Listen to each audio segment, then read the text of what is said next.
Friends, welcome to Meena சமையல். இன்னைக்கு நம்ம பார்க்க போகிறது நம்ம சவுத் இந்தியன் ஃபேமிலிஸ்க்கு ரொம்ப ரொம்ப முக்கியமான ரசம். அந்த ரசத்துக்கு வேண்டிய ரசப்பொடி தான் நம்ம இன்னைக்கு பார்க்க போகிறோம். ரசம் பவுடர் அப்படிங்கிறது நிறைய பிராண்ட்ஸில் நிறைய ஸ்டோர்ஸில் வித்துட்டு இருக்காங்க.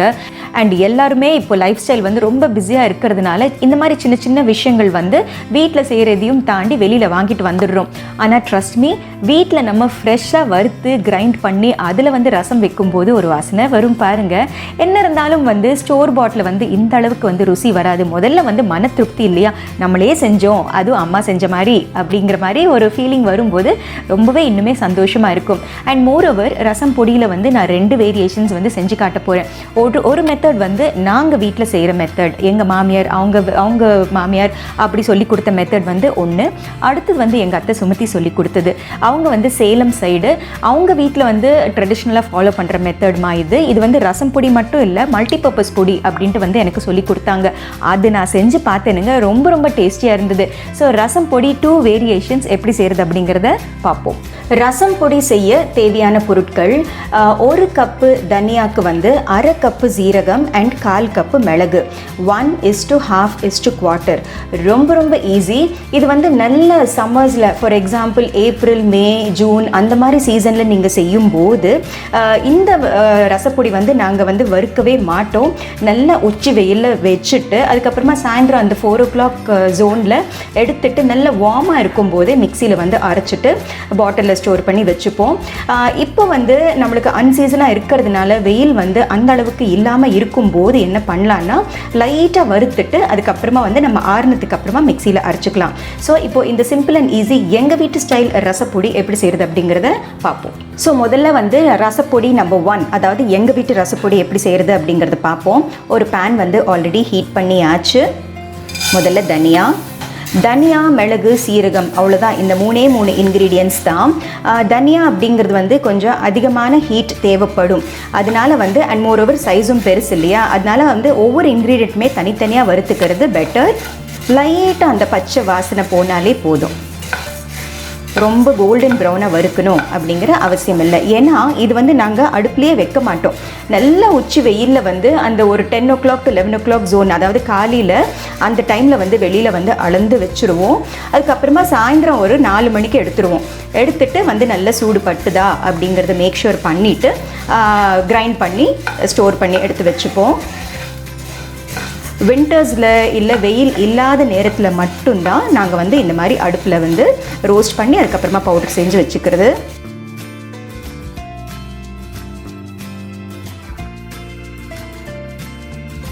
நான் ஏற்கனவே சொன்ன மாதிரி இது ப்ரௌனிங் வரக்கூடாது. ஜஸ்ட் பாருங்கள், என்னால் பிடிச்சிக்க முடியல.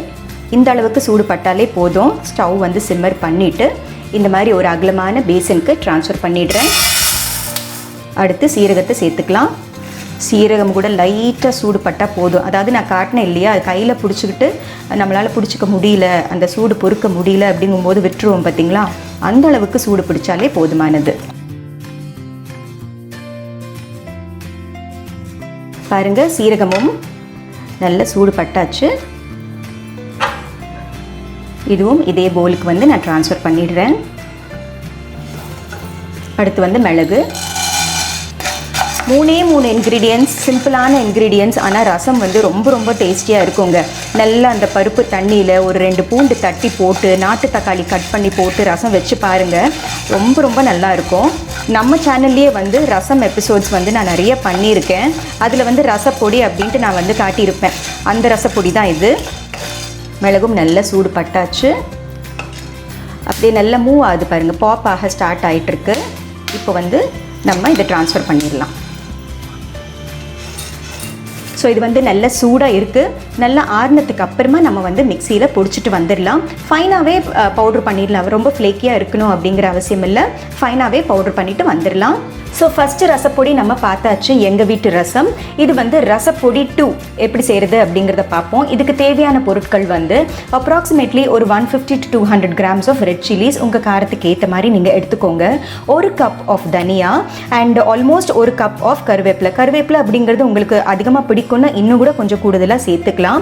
2 டேபிள் ஸ்பூன் சீரகம், 1 டேபிள் ஸ்பூன் வெந்தயம், 1 டேபிள் ஸ்பூன் மிளகு, 1 டேபிள் ஸ்பூன் கடுகு, அதுக்கப்புறமா ஒரு சின்ன பீஸ் ஆஃப் கட்டி பெருங்காயம் கட்டி பெருங்காயம் நான் சின்ன சின்ன பிட்ஸாக வந்து கட் பண்ணி எடுத்து வச்சுருக்கேன். ஸோ ரசப்பொடி 2 எப்படி செய்கிறது அப்படிங்கிறத பார்ப்போம். ஒரு பேன் வந்து ஆல்ரெடி ஹீட் பண்ணியாச்சு. முதல்ல தனியா சேர்த்துக்கலாம். ஸோ இந்த ரசப்பொடிக்கு வந்து இந்த தனியா வந்து நல்லாவே ரோஸ்ட் ஆகணும். நல்ல ப்ரௌனிங் வந்து அந்த பச்சை வாசனை போயிட்டு நல்ல புகை வரணும். நல்ல ஃப்ளேவரும் வந்து வெளியில் வரும் தனியா ரோஸ்ட் ஆக ஆக. அண்ட் இந்த ரசப்பொடியில் ஸ்பெஷாலிட்டி வந்து நிறைய டிஷ்ஷஸ்க்கு வந்து சூட் ஆகும்.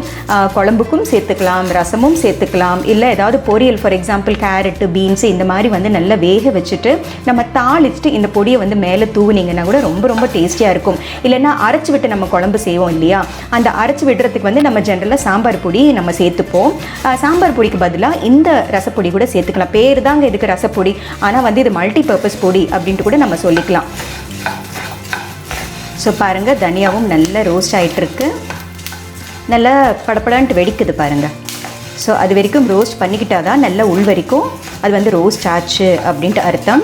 அதே மாதிரி ஒரு பேசனுக்கு வந்து நம்ம ட்ரான்ஸ்ஃபர் பண்ணிக்கலாம். அடுத்து இதே பேனில் சீரகம் சேர்த்துக்கலாம். எல்லா இன்க்ரீடியன்ஸுமே வந்து அந்த கிராக் ஆகிற சத்தம் வந்து நம்மளுக்கு கேட்கணும்.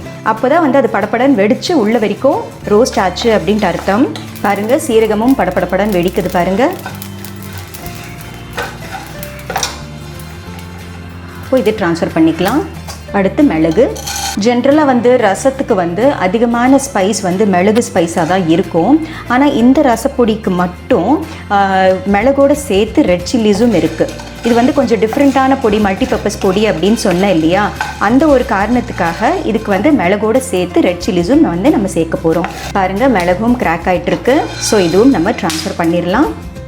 அடுத்து வெந்தயம். வெந்தயம் வந்து ரொம்ப சீக்கிரமாக வறுபட்டுடும். வெந்தயம் வந்து இந்த 1 டேபிள் ஸ்பூன் அப்படிங்கிறது வந்து, அதாவது இந்த குவான்டிட்டிக்கு வந்து 1 டேபிள் ஸ்பூன் அப்படின்னு சொல்லியிருந்தேன் இல்லையா, இது வந்து கொஞ்சம் ஸ்ட்ரிக்டாக ஃபாலோ பண்ணுறது பெட்டர்.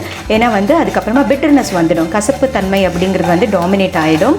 ஆனால் இந்த அளவுக்கு போட்டிங்கன்னா ரொம்ப ரொம்ப வாசமாக இருக்கும் ரசம் ஒரு வாட் எவர் நீங்கள் எதில் போடுறீங்களோ அந்த டிஷ்ஷு வந்து ரொம்ப ரொம்ப டேஸ்டியாக அமையும். ஸோ பாருங்கள், வெந்தயம் சீக்கிரமாக ப்ரௌனிங் வந்துடும் சொன்னேன் இல்லையா, ஸோ வந்தாச்சு. அடுத்தது வந்து கடுகு. கடுகு கூட படப்படப்படன்னு வெடிக்கும். இப்போ பாருங்கள்,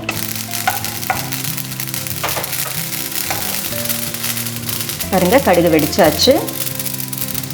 அடுத்தது ரெட் சில்லிஸ். ரெட் சில்லிஸ் வந்து ரொம்ப நேரம் வறுக்க வேண்டாம்.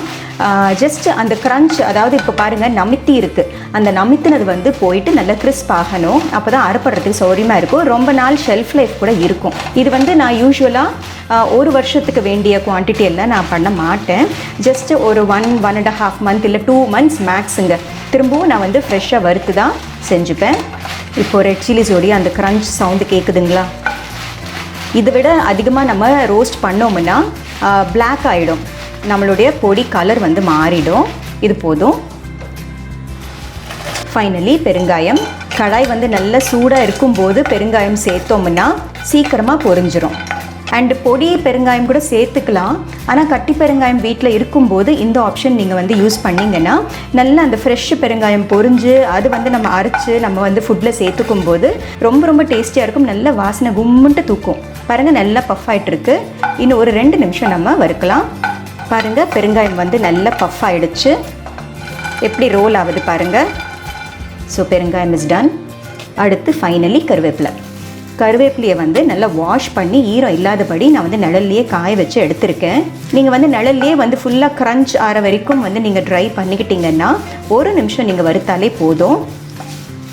இந்த மாதிரி சேர்க்கும்போது ஈரமே இல்லாத அளவுக்கு நல்ல சுருளை வதக்கிட்டு அதுக்கப்புறமா தான் சேர்த்துக்கணும். ஈரம் மாத்திரம் இருந்ததுன்னா கூட பொடி வந்து கெட்டு போயிடும்.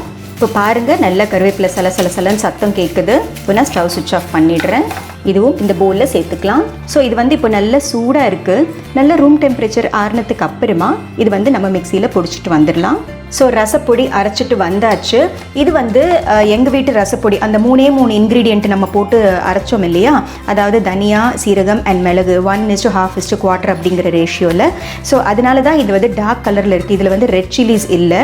இது வந்து எங்கள் வீட்டு ஒரிஜினல் ரசம் பொடி. ரொம்ப கமகமான வாசனையாக இருக்குது. ஸோ இது வந்து நல்லா மிக்ஸ் பண்ணியாச்சு. இது வந்து லைட்டாக வார்மாக இருக்குது. நல்ல ரூம் டெம்பரேச்சர் ஆறுனதுக்கு அப்புறமா நம்ம வந்து ஒரு ஏர்டைட் பாக்ஸில் ஸ்டோர் பண்ணி வச்சுக்கலாம். அண்ட் இது வந்து எங்கள் அத்தை சொல்லி கொடுத்தாங்க அப்படின்னு சொன்னேன் இல்லையா, ரசப்பொடி நம்பர் 2. இது பார்த்தீங்கன்னா எல்லாம் ஒரு மாதிரி மல்டி கலரில் இருக்குது. கருவேப்பிலை சேர்த்ததுனால கொஞ்சம் பச்சை கலரில் இருக்குது. அதுக்கப்புறமா வெந்தயம் அண்ட் இந்த மாதிரி விஷயங்கள் சேர்த்ததுனால கொஞ்சம் எல்லோ கலராகவும் இருக்குது. அண்ட் அதுக்கப்புறமா ரெட் சில்லிஸ் சேர்த்ததுனால கொஞ்சம் ரெட்டிஷாகவும் இருக்குது. இது வந்து ரசப்பொடி அப்படின்னு சொல்கிறத விட நான் வந்து ஏற்கனவே சொன்ன மாதிரி மல்டி பர்பஸ் பொடிங்க.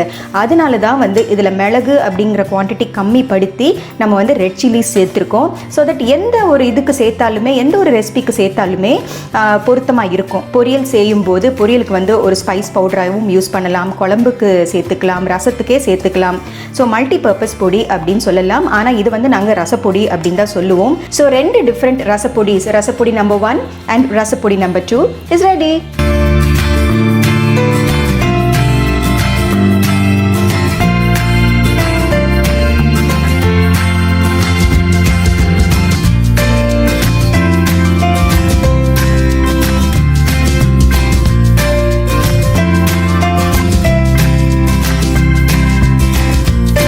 ஸோ ரசம் பொடி எப்படி செய்கிறது அப்படிங்கிறத பார்த்தீங்க இல்லையா, அதுவும் 2 டிஃப்ரெண்ட் வேரியேஷன்ஸோடு.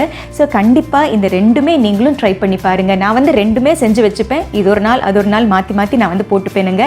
ரொம்ப ரொம்ப டேஸ்டியாக இருக்கும். ஸோ கண்டிப்பாக இந்த மெத்தடை நீங்களும் ட்ரை பண்ணி பாருங்கள். ஸோ மீனா சமையலை பாருங்கள், லைக், ஷேர், சப்ஸ்கிரைப் பண்ணுங்கள்.